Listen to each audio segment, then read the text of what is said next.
नक्कीच करा. मित्रांनो, जीवनामध्ये इतका संघर्ष तर नक्कीच करा. ज्यावेळेस आपल्याला आपल्या मुलांचा आत्मविश्वास वाढवण्याची गरज येईल, त्यावेळेस त्यांना इतरांचं नाही तर स्वतःचं उदाहरण देऊन त्यांचा आत्मविश्वास वाढवता येईल. स्वतःचं उदाहरण देऊन त्यांचा आत्मविश्वास वाढवता येईल. रामकृष्ण हरी माऊली. मी ज्योतिष आचार्य वेदांत कुलकर्णी आपल्या आपल्या युट्यूब चॅनल स्वामी ज्योतिष ऑफिशियल मध्ये आपले सहर्ष स्वागत करत आहे. मित्रांनो, आजचा जो काही कार्यक्रम आहे, हा कार्यक्रम एरीज साइन करिता अत्यंत महत्वाचा असा कार्यक्रम आहे. मेष राशी करिता अत्यंत महत्वाचा असा कार्यक्रम आहे. या कार्यक्रमाच्या दरम्यान आपण मे 2026 जे काही मासिक राशीफल आहे ते आपल्याकरिता कसं असणार आहे, ग्रहांचं कशा स्वरूपाचं ट्रान्झिट आहे, त्याच पद्धतीत या महिन्यामध्ये कोणत्या ग्रहांचं परिवर्तन होणार आहे आणि ते परिवर्तन झाल्यानंतर आपल्याकरिता हा महिना कशा पद्धतीचा फ्रुटफुल असणार आहे, हे सर्व काही आपण या व्हिडिओच्या दरम्यान जाणून घेण्याचा प्रयत्न करणार आहोत. हे आहे आपली चलित कुंडली. तर आता सर्वप्रथम आपण ग्रहांचं ट्रान्झिट जाणून घेऊया.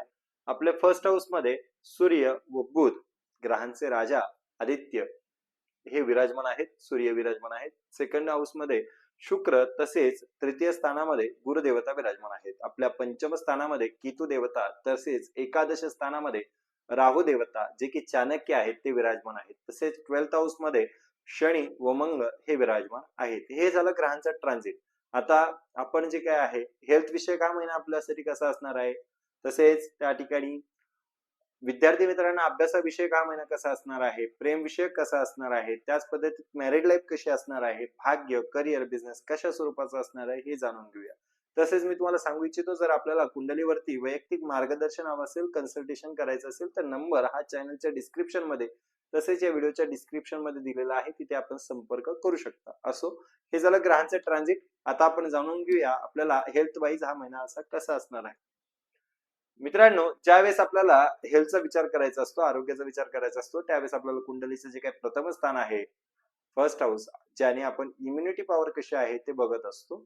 तर आपल्या फर्स्ट हाऊसचे जे काही मालक आहेत त्यांचा विचार आपल्याला या ठिकाणी करावा लागेल.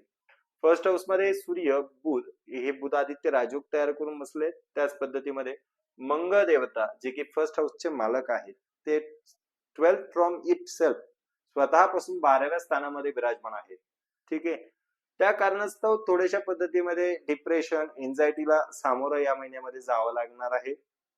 त्याच पद्धतीने आपण जास्तीत जास्त लांबचा प्रवास जर केला तर त्या ठिकाणी आपल्याला कुठेतरी टाचांच्या विषयक, ठीक आहे, पायांच्या टाचांच्या विषयक थोड्याशा पद्धतीमध्ये त्रास होऊ शकतो. जस्ट बिकॉज ऑफ, का म्हणतोय मी असं, की शनिदेवता हे आपल्या 12th हाऊस मध्ये विराजमान आहेत आणि आपल्याला साडेसाती देखील चालू आहे.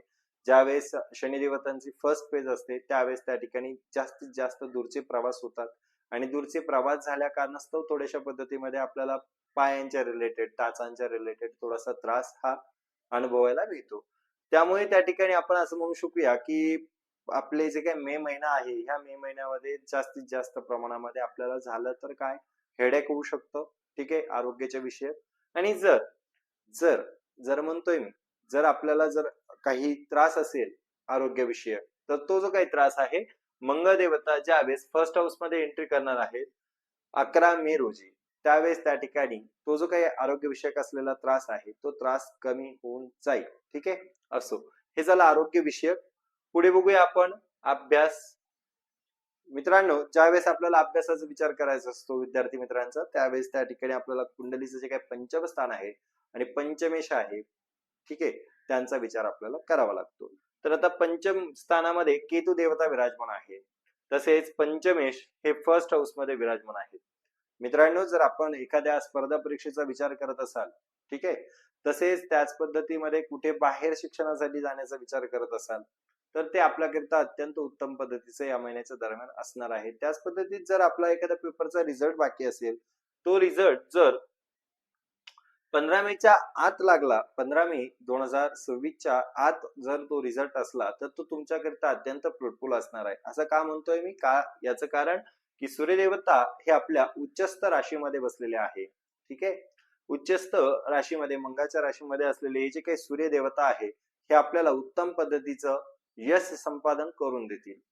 स्पर्धा परीक्षांमध्ये असेल किंवा कोणत्याही एखाद्या कोर्समध्ये असेल, ते जास्तीत जास्त प्रमाणामध्ये यश संपादन करून देणारे आहे.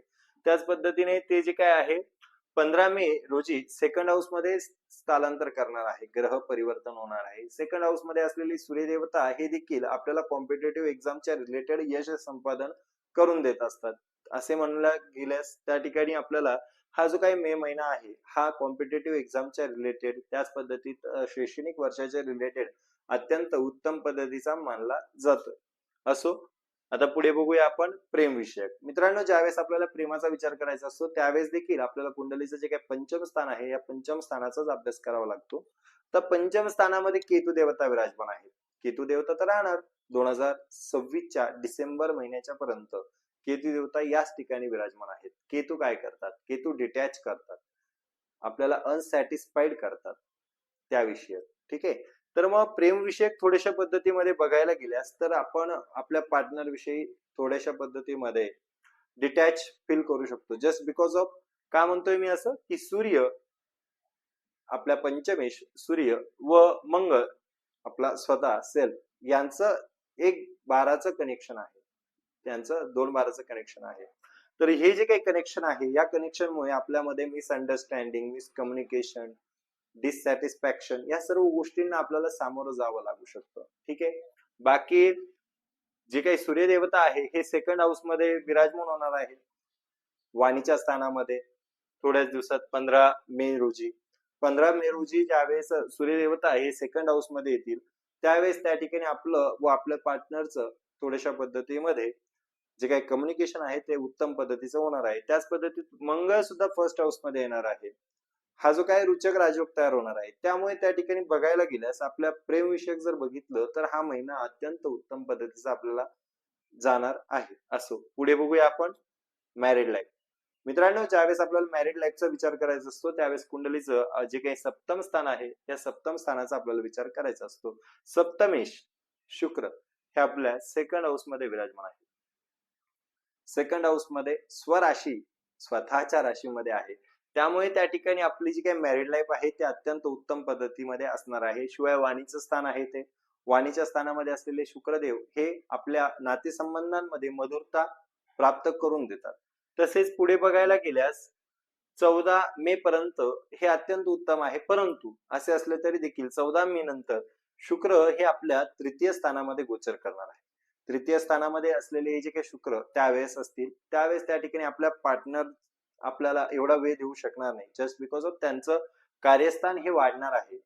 थोड्याशा पद्धतीमध्ये कार्यस्थान वाढल्यामुळे थोडं आपल्या एकमेकांना जो काही वेळ देता येतोय तो वेळ देता येणार नाही. तसेच त्यानंतर देखील आपण शुक्र तृतीय स्थानामध्ये आल्यानंतर आपण आपल्या पार्टनर सोबत कुठेतरी फिरण्याचा प्लॅनिंग करू शकता, कुठेतरी बाहेर जाण्याचा प्लॅनिंग सुद्धा करू शकता, जेणेकरून आपलं जे काही कालावधी आहे प्रेम विषयक, आरोग्य विषयक, त्याच पद्धतीने आपलं मॅरिड लाईफ विषयक, वैवाहिक जीवनाबद्दलचा जो काही कालावधी आहे तो सुखकर व्हावा याकरिता तुम्ही बाहेर देखील फिरायला जाऊ शकता. असो, पुढे बघूया आपण 9th हाऊस भाग्य तसेच करिअर, बिझनेस. मित्रांनो, सर्वात महत्वाचा टॉपिक भाग्य, करिअर, बिझनेस. तर भाग्याचा विचार करत असताना आपल्याला कुंडलीचं जे काही 9th हाऊस आहे त्या 9th हाऊसचा विचार करायचा असतो. 9th हाऊसचे लॉर्ड गुरुदेवता ज्युपिटर हे आपल्या थर्ड हाऊस मध्ये तृतीय स्थानामध्ये विराजमान आहेत. तृतीय स्थानामध्ये असलेले जे काही गुरुदेवता आहे यांची जी काही संपूर्ण सप्तम दृष्टी आहे ही आपल्या सप्तम स्थानावरती येत आहे. ठीक आहे, सप्तम स्थानामध्ये येणारी जी काही गुरुची दृष्टी आहे या गुरुच्या दृष्टीला आपल्याला माहिती आहे गुरुची जिथे दृष्टी पडत असते ती मंगलकारी असते. त्या कारणास्तव त्या ठिकाणी आपलं भाग्य हे उज्ज्वल आहे, परंतु असे असले तरी देखील भाग्यामध्ये थोड्याशा पद्धतीमध्ये अडचण मात्र आहे. असं का म्हणतोय मी? कारण आपल्याला 7.5 देखील चालू आहे आणि शनी देवतांचा तृतीय अस्पेक्ट हा आपल्या धनस्थानावरती आहे. त्याच पद्धतीत जो काही सप्तम अस्पेक्ट आहे तो ऋण रोग शत्रू या स्थानावरती आहे. तसेच जो काही दशम अस्पेक्ट आहे तो आपल्या भाग्यस्थानामध्ये आहे. भाग्याला थोड्याशा पद्धतीमध्ये विलंब हा नक्की होणार आहे. त्याच पद्धतीमध्ये जर बघायला गेल्यास आपल्याला मोठा एखादा विषय करायचा असेल, शेअर परचेस किंवा मग ट्रेडिंग सारखा, त्या ठिकाणी आपल्याला गुरुदेवता हे जे आपल्या कर्क राशीमध्ये आपल्या उच्चस्थ राशीमध्ये 2 जून रोजी येणार आहे. त्यावेळेस त्या ठिकाणी तिथून पुढे जर आपण निर्णय घेतला ट्रेडिंग संदर्भामध्ये, सेल प्रॉपर्टी परचेस सेल करिता, त्या पद्धतीमध्ये जर आपल्याला एखादी प्रॉपर्टी घ्यायची असेल परचेस करिता, तर त्या ठिकाणी उत्तम पद्धतीमध्ये, तसेच वाहन खरेदी करिता उत्तम पद्धतीमध्ये योग जे काय आहे ते 2 जून नंतर येणार आहे. तर तुम्ही जर थांबू शकत असाल तर थांबा, अदरवाईज केल्यास तरी काही एक हरकत नाहीये. भाग्याची साथ आपल्याला लाभणार आहे. सातत्य जर ठेवलं तर नक्कीच शनिदेवता सुद्धा आपल्याला चांगल्या पद्धतीचं फलित हे देऊन येतील. कारण शनिदेवतांची ज्या ठिकाणी दृष्टी येते त्या ठिकाणी माणसाने जर थोडीशी सातत्य ठेवलं तर मात्र शनिदेवता हे फलित नक्कीच देत असतात. त्यामुळे त्या ठिकाणी भाग्याची साथ ही आपल्याला या महिन्याच्या दरम्यान आहे असं आपण समजूया. पुढे बघितल्यास आपलं 10th हाऊस करिअर. करिअरच्या बाबतीमध्ये जर बघितलं तर करिअरची देवता, करिअरचा लॉर्ड जो काय आहे तोच शनिदेव आहे. शनिदेव जे काय आहे ते आपल्या स्वतःपासून 12th हाऊस मध्ये विराजमान आहेत. 12th हाऊस मध्ये असलेले जे काही शनिदेवता आहे हे आपल्याला थोड्याशा पद्धतीमध्ये लेझीनेस देऊ शकता, आळशी वृत्ती देऊ शकता. का म्हणतोय मी असं? कारण 12th house is not a good house. ठीक आहे. 12वं स्थान हे त्रिकस्थान आहे. त्रिकस्थानामध्ये असलेले जे काही शनिदेवता आहे हे थोड्याशा पद्धतीमध्ये डिप्रेशन, एन्झायटी, ओव्हर थिंकिंग देऊ शकता आपल्याला 12th हाऊस मध्ये असल्या कारणास्तव. आणि एवढंही करून आपण बघितलं असेल इथून मागे गेलेल्या 29 मार्च 2025 रोजी हे शनिदेवता हे आपल्या एका द्वादश स्थानामध्ये आलेले आहे. हे द्वादश स्थानामध्ये आल्यापासून आपल्या कार्यक्षेत्रामध्ये कुठे ना कुठे आपण बदल अनुभवला असेल. आपल्या वर्क प्लेस वरती कुठे ना कुठे आपल्याला त्या ठिकाणी वरिष्ठांकडून थोड्याशा पद्धतीमध्ये त्रास देखील झालेला असेल. त्याच पद्धतीमध्ये कार्यक्षेत्रामध्ये असलेले वर्किंग जे काही कलिग्स आहेत यांच्याकडून कुठे ना कुठे आपल्याला त्रास, थोडस राजकारण अनुभवायला पण मिळालेलं असेल. का म्हणतोय मी असं? कारण त्या ठिकाणी आपला कार्यस्थानाचा मालक 12th हाऊस मध्ये गेलेला आहे, व्ययस्थानामध्ये गेलेला आहे. ठीक आहे. त्यामुळे त्या ठिकाणी असा सर्व प्रकार आपल्या बाबतीमध्ये घडलेला असू शकतो. किंवा मग त्या ठिकाणी चेंजेस जरी झालेले नसेल तरी सुद्धा येत्या काही कालावधीमध्ये ते चेंजेस आपण अनुभवणार आहात. असो, पुढे बघायला गेल्यास त्या ठिकाणी थोड्याच दिवसामध्ये मंगळ देवता हे आपल्या फर्स्ट हाऊस मध्ये येणार आहे. ठीक आहे. स्वराशीमध्ये. तेव्हा तुमच्यामध्ये धडाडी असणार आहे, करून दाखवण्याची उमेद असणार आहे. तुम्ही उत्तम पद्धतीमध्ये काम हे करणार आहात.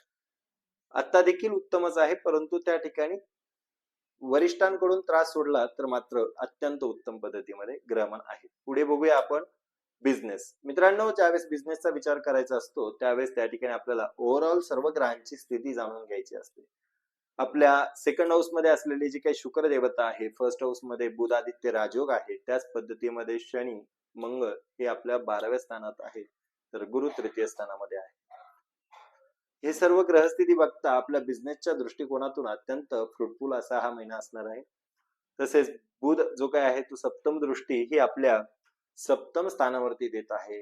व्यापार, बिझनेसच्या स्थानावरती तसं म्हणायला गेलं तर देत आहे.